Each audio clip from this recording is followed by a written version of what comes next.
Okay, so the question for this week's assignment was, based on what you learned about the history of India and the British Raj this week, choose a position by answering the following questions.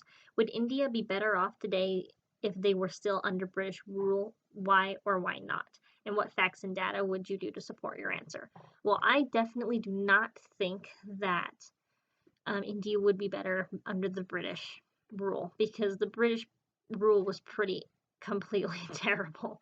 In one of the readings that we had this week, it talked about the literal title of the Serbian FB reporter in English literally said, British colonialism starved to death 60 million plus Indians, but why?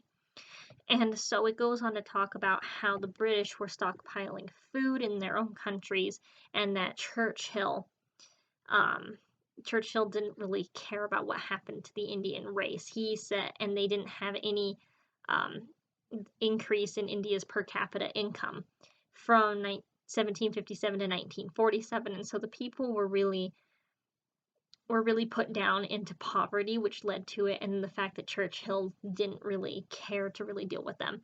And he said that he defended the stockpiling of food within Britain while millions died of starvation in Bengal, told his private secretary that the Hindus were a foul race, protected by their manipulation from the doom that is their due.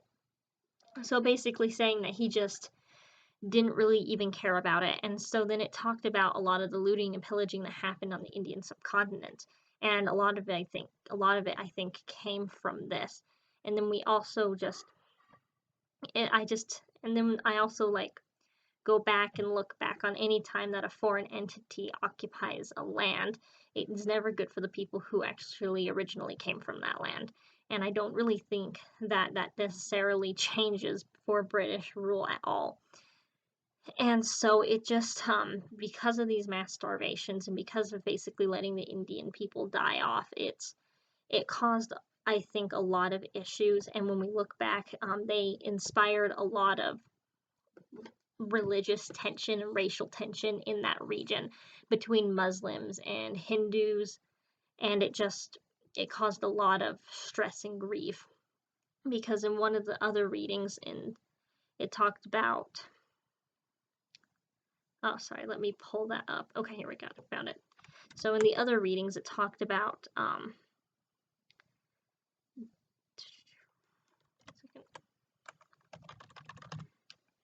okay.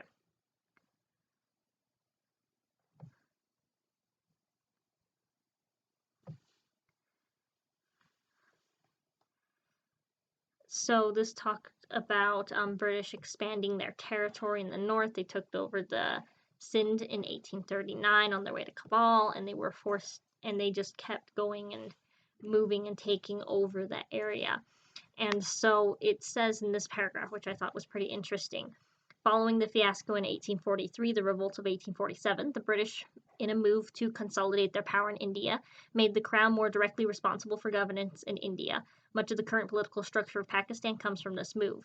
The province of Punjab, annexation of Sindh, province of, sorry, I don't know how to say some of these names, Pakistan, the princely state of Jammu and Kashmir, and the Balochistan Agency in the northwest frontier provinces were all created during this period. Some Pakistani cities were founded by British, most importantly the mammoth city of Karachi, established as a trading port city on the Arabian shore west of the Indus Delta. And so when we read that paragraph, we basically understand that because of how the British behaved and acted and set up their system back then, it directly affects how people are living now in Pakistan and India today. And so, do I think that they would be great under British rule and that everything would be awesome? No, I definitely do not. I think that when the British left, they created a political vacuum, and I think that it caused a lot of the latter issues that we see in Pakistan today. And so, in my personal opinion, I don't think the British probably should have been in Pakistan and India in the first place, and we would probably see a much healthier country and a lot less war-torn area and less religious and racial tensions if the British had never been there in the first place. All right, cool. Well, thank you. That's my opinion. You guys have a good one.